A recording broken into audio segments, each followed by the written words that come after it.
So this is the 08:45 hours GMT edition of the Baby Angel Geronimo editions of the Khoodeelaar television channel, part A, on Saturday, the 8th of April 2023. We didn't broadcast anything yesterday, and there is a list underneath the main broadcast of the dates, recent dates that we have not broadcast on. This is an introductory edition for the weekend, and we shall be spending considerable part of this short edition on the Times newspaper, London Times, on page 35 of today's Times, Saturday the 8th of April 2023. Running a headline, TARF, TERF, TARF was tearing Guardian apart. And it says the paper that is talking about the Guardian newspaper in London, United Kingdom, which started life 200 years ago as the Manchester Guardian. So the paper struggle with trans and slavery issues has created deep divisions, reports Alex Farber, Farber. It's a one-page piece. We just got a smiling picture of the current editor, Catherine Viner. And in the foreground, the main picture, a cotton trader above the, let's see,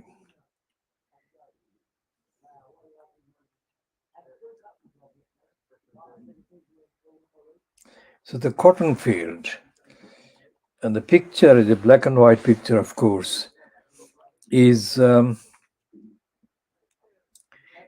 captioned really, but the picture is there. It's the leading the main image on this article. Now, it has mentioned several people, including Julie Burchill. Now, Julie Burchill is one of the most corrupt, ignorant, stupid, racist journalist and commentator. Now, we have called her Julie Beach Hell. Beach as a female dog, and hell is, of course, hell literally, because of her evilness. The mentioned Julie Beachell as a respectable source of commentary on the Guardian's tearing itself apart, apparently. Then Suzanne Moore, a former Guardian name, person, columnist, and of course Hadley Freeman. Hadley Freeman is the latest one. Notice these are all women. Hadley Freeman is the latest one that has created, let's say, notice about the state of the Guardian. And I think that based on what she has been quoted as saying in this one, her main indignation at the Guardian is that the Guardian is not following a pro Israeli editorial line.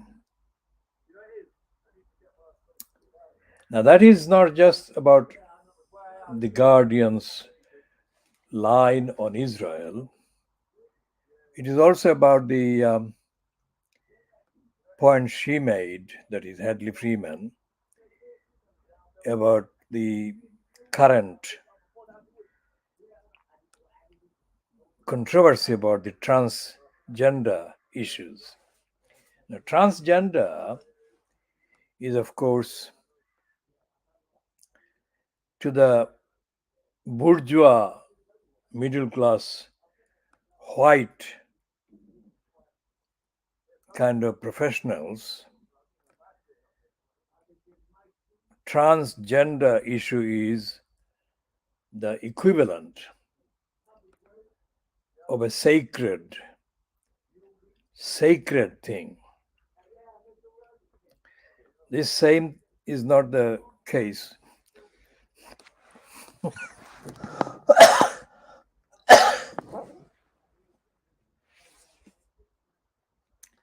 with people of even white people in Britain of low income. The majority of the people who are exercised by the transgender demand that men who become women should, because of their decision to become women, should be treated as biological women. And I think that I don't think this one will go to a conclusion with that demand being accepted, because not because it's politically not acceptable or acceptable, but the sheer physical reality of biology will prevail. It cannot be tampered with, really. And the cultural offshoot of that demand, based on that demand, that males who choose to change the label to females should be allowed to be treated as biological women, same as the biological women. So this one is one of the strongest points that Hadley Freeman has on her side, that is to say that she is on the side of the biological women, which is raging in the bourgeois kind of platforms. The other issue, of course, about slavery, and the Times, this is the Times running the story, saying that the Guardian is tearing itself apart. And it focuses on slavery and cotton trade and all that. As anyone who has heard or listened to me or watched my broadcasts would know that I don't accept anything about a thesis that the British media or the British press is balanced, honest, objective, or truthful. I think that the entirety of the British media, including The Guardian, despite its current kind of state of confessions about slavery, the British press has always been racist, imperialistic, ignorant, corrupt, and it will not change because it is owned by crooks and criminals, and it does not represent it does not represent collectively or singular titles the lives of ordinary people within the British Isles, let alone lives of the people outside. In my understanding, and I have to say that I've been reading and examining British media, British press for 7 decades.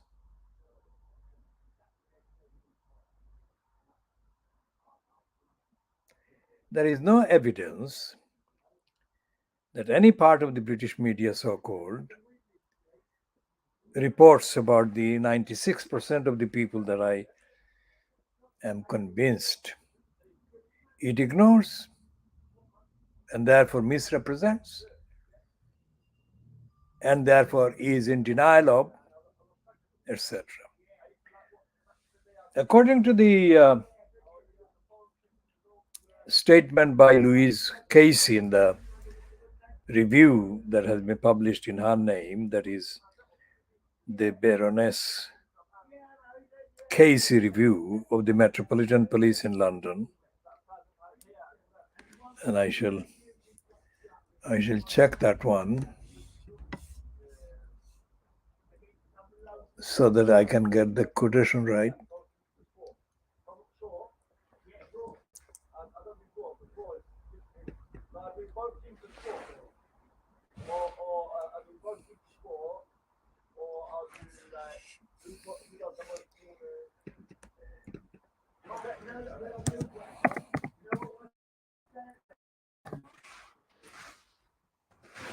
Published last month, that is in March.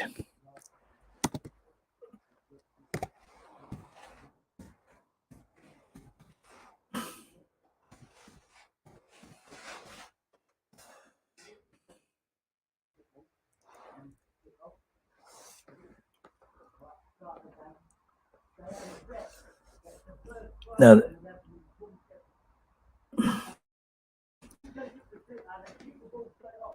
so in a summary, she says there is both racial disproportionality and disparity in the London Metropolitan Police.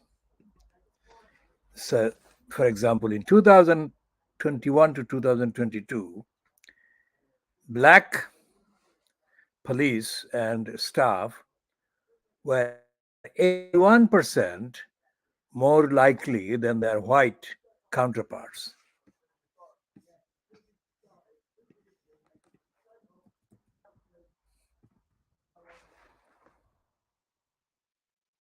To have misconduct allegations brought against them, and more likely to have an allegation against them substantiated. Now, if you extrapolate that finding by Louise Casey, herself a white person, and we are no fan and cannot be fans of Louise Casey, but this is a reference point we are using her name in connection with. Now, if you extrapolate that finding about the London Metropolitan Police and its racism, and you can apply that extrapolation, the ratio, to measure the conduct of the Fleet Street papers and their versions, provincially so called, you can be absolutely certain that that would be fairly same or similar. 90% plus would be the case of the press. The press being edited, written by racists and non-Asian, non-African people. And you can take the extrapolated measure to cover each and every segment, each and every aspect of the newspaper content, the editorial content. You then extrapolate the same thing in terms of the appreciation, recognition received by African and Asian origin members of parliament or members of local councils. And you can find that before the assessment is made about the values they represent in terms of the policy based on the policies of the parties they represent or they're members of, before that is taken into account, just prima facie, on the face of their being African or Asian, it is clear that they are not recognized, they are not respected, they are not given credibility in more than 95% of the cases. Here again is a reference to Barney Grant, one of the four so-called black section members of parliament. Barney Grant's first significant complaint after being elected member of parliament in 1987 was that he encountered physical racist bias and hostility in his movements throughout the Palace of Westminster, which houses the two houses of parliament, so-called House of Commons and the House of Peers. Now, my dealings with the Houses of Parliament, the main dealings, it took place between 2005 until 2010, let's say. These 5 intensive years because of the campaign that I organized. This is the Khoodeelaar campaign, Khoodeelaar campaign, to stop the Crossrail hole plot against Brick Lane. So my contacts with the Houses of Parliament obviously entailed and included all the layers of the parliaments, both elected individuals as well as the members of House of Peers and unelected but so-called permanent staff. They're wrongly called civil servants. They're neither civil nor do they serve. But as part of the record and evidence and contacts, I had to be in contact with them in representing, advocating the community's opposition to the Crossrail hole plot. And in the process, I had to counter the utterances and opinions, etc., of what used to be called QCs, Queen's Councils, that is, those members of the licensed law trade called barristers, who were given the seniority of status, which status was really useful for them in demanding higher amounts in fees from their clients, etc., etc. Now, most of the QCs, now they are called KCs, it changes, the designation changes from Q to K, depending on the gender of the monarch in post. And since Brenda, the female monarch, passed away and was succeeded by her elder son, King Brian, the QCs have become known as KCs, and all the other institutional labels that had been named after the gender have been accordingly adjusted quite fast, regardless of the status of the name. The licensed law trading barristers could not match the evidential power of the Khoodeelaar campaign, the constitutional and ethical arguments that I represented. But essentially, at every stage, the attitude of the individuals on the select committees, one was the House of Commons Select Committee called Crossrail Select Committee. And then after that finished, it went to the House of Peers. The House of Peers, they call, and I use the word within quotation marks, House of Lords Crossrail Bill Committee. There was no doubt that the licensed law traders, as well as the permanent staff in the House of Peers, the committee personnel, were absolutely prejudiced. Now, if the quality of what I represented and advocated in those kind of situations were demonstrated in the behavior of a white skinned individual, like David Penick, for example, then Penick, whose current hourly rate is £5,000, would have been commended, lauded, and he would have been entitled to demand not 5,000 but £50,000 per hour. Such was the clarity that I represented, such was the emphatic destruction of the government's case for the whole that I was able to achieve. So, what I'm saying is that the claim in the Times today about the Guardian tearing itself apart, this is not anywhere near a factual report by the Times or in the Times, nor does it contain a factual reference to the slave trade and the Guardian's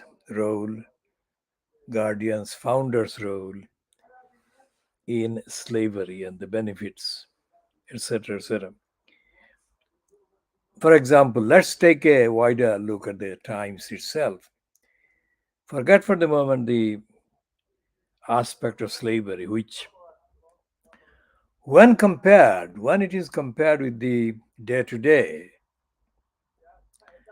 denials of the rights of the people of African and Asian backgrounds and origins, the impact that slave and slavery trades had on the affected people, and this almost exclusively affected people of African origins. These equivalent slaves that were of Asian origin from the subcontinent were insignificant in numbers because they were mainly recruited from places like Bihar and other places and transplanted to the Caribbean islands where they were used as slaves, but their numbers were very small. So the predominant numerical representation of the people affected by slavery came from the African backgrounds and origins. And even when all of the impact is taken into account, the like now today, 8th of April 2023, continuing racism at every layer, every stage, far outweighs the impact of the slave trade, etc.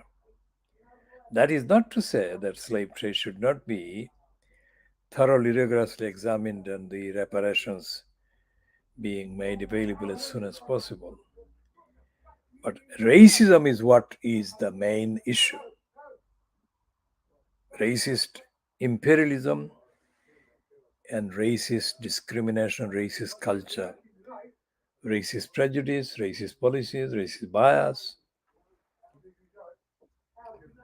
And so we shall be talking about all of these very serious issues of high, deep magnitude in due course. But this is an introduction.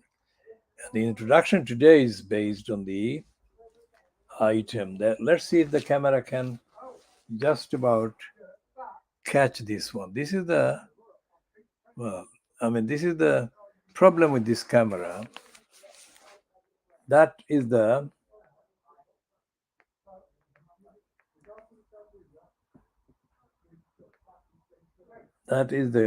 Times piece, and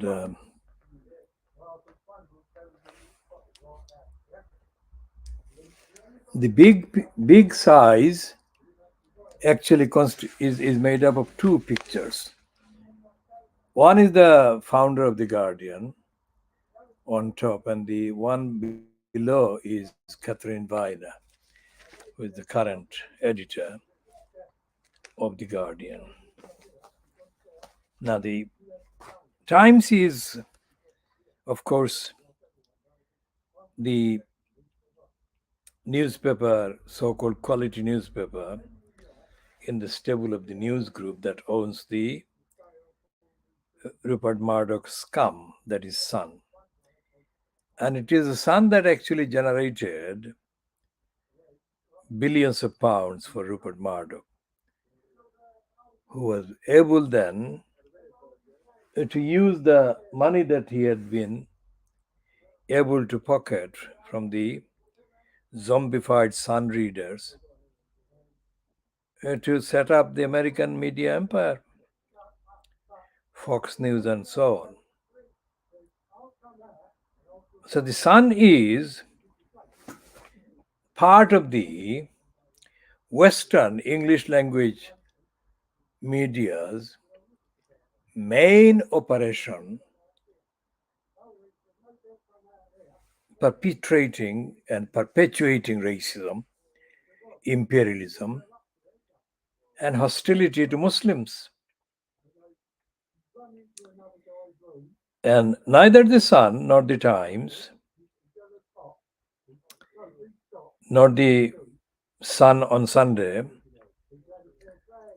has retracted any of their support for Donald Trump when Donald Trump announced his intentionally dishonest slogan, "Let's ban all Muslims,"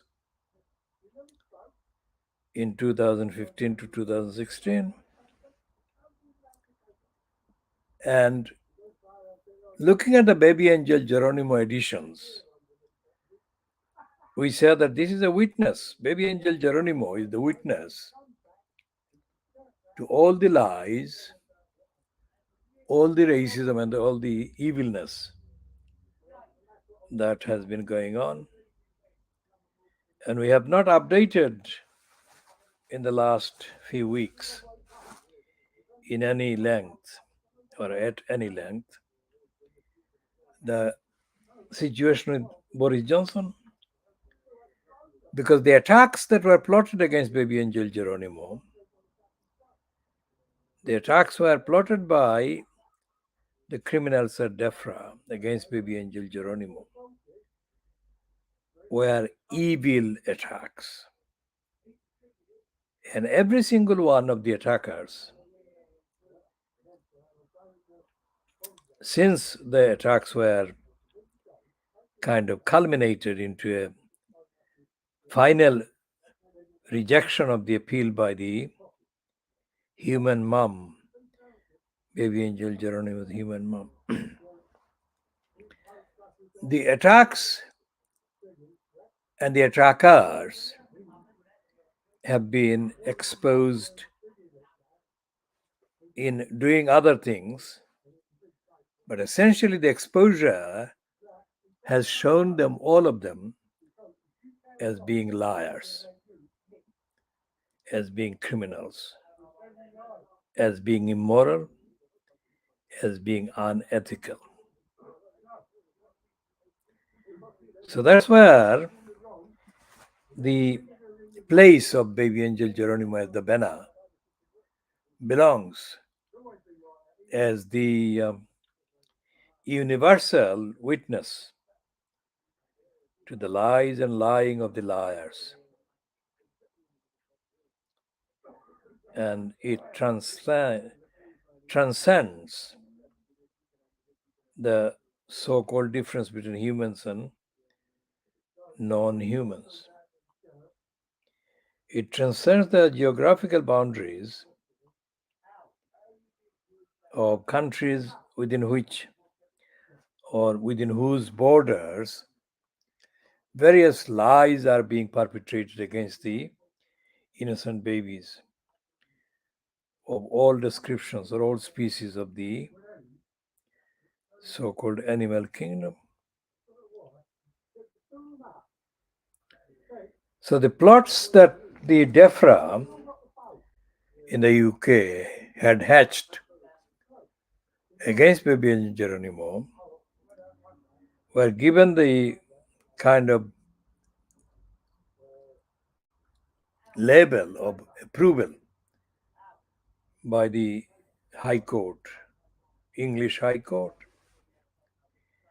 And the three separate kind of sittings by the three separate judges were separate only physically and in terms of time. But in terms of the evil agenda that they had, or the evil agenda that they were told to rubber stamp, the three judges, being three, became one.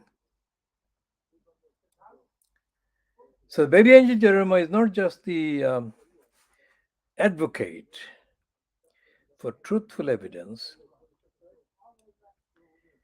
of how corrupt and evil the British judiciary is, but baby angel Geronimo is, by being our Bena, is continuing to be an perpetual advocate for justice to be established in the judicial system, if it is possible. But that's the demand that is being established and argued and reinforced every single edition, with every single episode of the criminal behavior by the evil ones. Evil ones, just to name again, the evil ones are listed as Christian evilness, middle miss, George injustice, Eustace,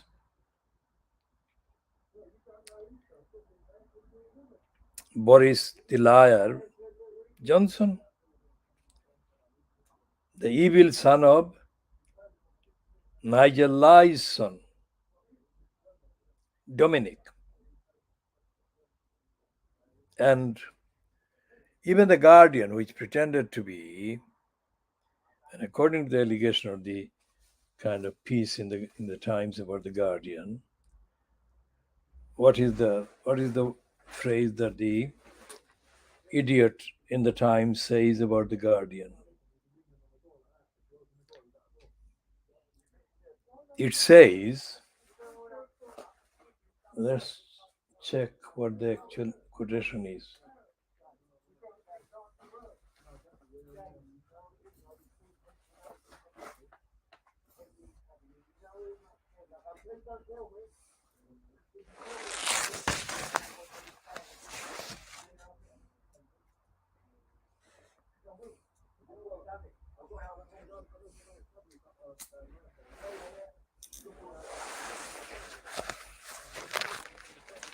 So it says, for so many of its 200 years,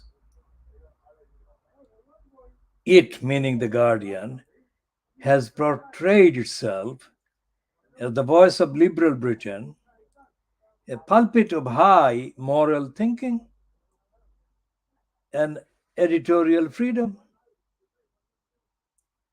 from which others might care to learn. Now, the Guardian, of course, on the records, is a historic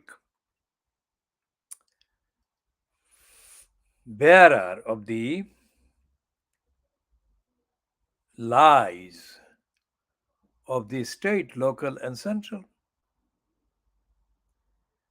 Because Peter Preston was responsible for the naming of the permanent government public servant, Sarah Tisdale, who was then jailed as a result of this identification. And there are literally dozens of other examples.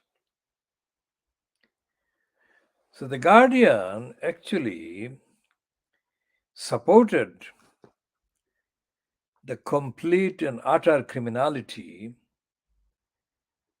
of the regime of Lutfur Rahman, put in the place of the so-called executive mayor at the expense of Tower Hamlets. And all the lies that Lutfur Rahman perpetrated were covered up by the Guardian. All the corruption and dishonesty were covered up and denied. Not only that, the Guardian's then editor, then meaning during the years of Lutfur Rahman's tenure until the order by the election commissioner Richard Morey to kick him out, that is Lutfur Rahman,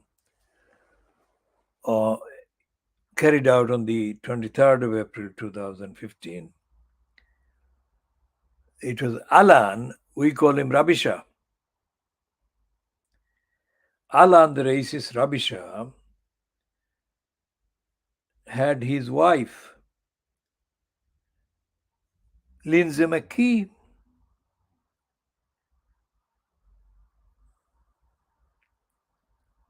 to join Lutfur Rahman's particular propaganda lies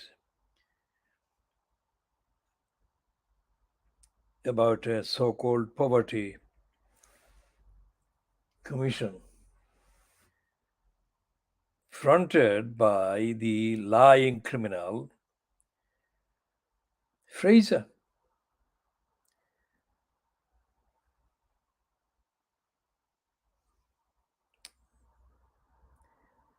Not only that, the so-called London blogger at The Guardian throughout that period,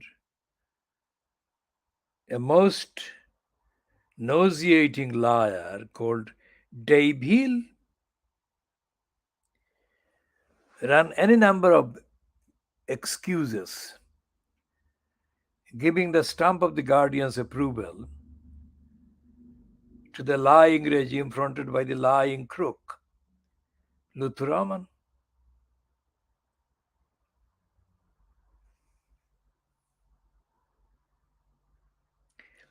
So we have absolutely